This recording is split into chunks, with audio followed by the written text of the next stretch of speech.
E agora a gente fala sobre o caso do empresário Thiago Brenan, que passará por audiência de custódia hoje no Fórum da Barra Funda, em São Paulo. Ele está detido na Superintendência da Polícia Federal do Estado desde a sua chegada ao Brasil. Brenan foi extraditado ontem, após 8 meses nos Emirados Árabes. Ele é acusado de agressão, estupro e cárcere privado em 8 processos. E para saber quais serão os próximos passos da Justiça brasileira em relação ao caso, nós vamos conversar com o advogado especialista em direito criminal, Dr. Fernando Castelo Branco. Doutor, muito bom dia ao senhor. Muito obrigada pela participação aqui no Jornal da Manhã deste domingo. Bom dia, Daniel. Bom dia, Paulo. É um prazer. Doutor, qual que é a sua expectativa em relação a este caso, levando em consideração a quantidade de mulheres que acreditavam ali que não tinham mais esperança em relação à solução disso? Bom, acho que em primeiro lugar, Paulo, é importante dizer que eu não faço parte dos autos, eu não conheço, eu não estou aqui para defender ou para acusar essa pessoa. Então, portanto, não vou falar do mérito da causa, né? Se houve, se não houve, se ele é culpado ou se é inocente. Mas em relação ao procedimento, o que aconteceu em rápidas palavras foi o seguinte, né? O Brasil emitiu um pedido de extradição aos Emirados Árabes. Esse pedido foi julgado, foi concedido. As autoridades policiais encaminharam agentes federais para que essa extradição fosse cumprida, o que aconteceu no dia de ontem.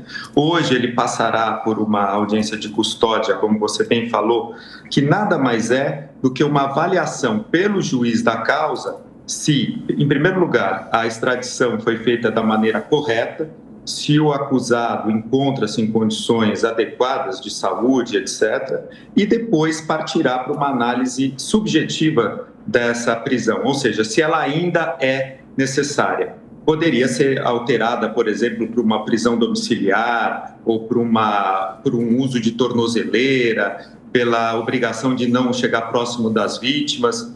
Tudo isso num plano hipotético, obviamente. Tudo indica que ele continuará preso, será transferido para um centro de detenção provisória, ou seja, sairá da carceragem da Polícia Federal. E, a partir de agora, se ainda existirem necessidades, em alguns casos, porque em outros já há denúncia oferecida pelo Ministério Público, essas investigações policiais continuarão a ocorrer, né, para que possa haver um bojo probatório para que o Ministério Público ofereça novas denúncias e, a partir daí, as ações penais decorrentes de cada uma dessas denúncias, dessas acusações, será encaminhada ao Poder Judiciário para que esse processo se inicie. Pois é, na esteira dessa sua resposta, doutor, é importante lembrar que o Ministério Público já se manifestou dizendo justamente que o andamento dos processos ligados a Thiago Brenan deve ser acelerado. O que é possível esperar dessa tramitação? Porque ele responde a 8 processos no total, como bem disse a Paula Nobre. E também é importante destacar que o próprio ministro da Justiça se manifestou pelas redes sociais, Flávio Dino, dizendo que seria uma vitória da justiça. Então, o que é possível esperar dessa tramitação? São vários processos que envolvem o empresário, né? Você tem razão, Daniel, mas eu acho que existe aí, claro, um atraso causado pelo próprio acusado, né, a partir do momento em que eu não posso dizer que ele tenha se evadido para os Emirados Árabes, porque naquele momento não havia nenhuma ordem restritiva à sua locomoção. Mas, de qualquer forma, depois da sua viagem, foi determinada a sua volta e a entrega do passaporte, né? O que não ocorreu e lá ele ficou, inclusive emitindo declarações altamente ofensivas, altamente provocativas contra, efetivamente, até Procurador-Geral de Justiça, a ex-promotora de justiça, Gabriela Mansur, o que mostra um menoscabo ao Poder Judiciário, às instituições como o Ministério Público, o que é absolutamente inaceitável. Mas quero lembrar também que isso não pode servir como um caso especial, né? Como uma vitrine para uma visitação pública. Eu acho que existem milhões de casos, infelizmente, de violência sexual no Brasil e todos devem ser tratados de uma forma equânime. Perfeito, doutor. E falando sobre esses bilhões de casos que o senhor falou em todo o Brasil, como que essas mulheres poderão ser indenizadas e ampliando mais, levando em consideração todas essas outras mulheres que sofrem vítimas de assédio sexual, de abuso, como que elas podem ser indenizadas em relação a este caso, levando em consideração que não há valor que pague, né, o mental abalado, tudo que elas passam, mas como que a justiça age em relação a cada uma dessas mulheres?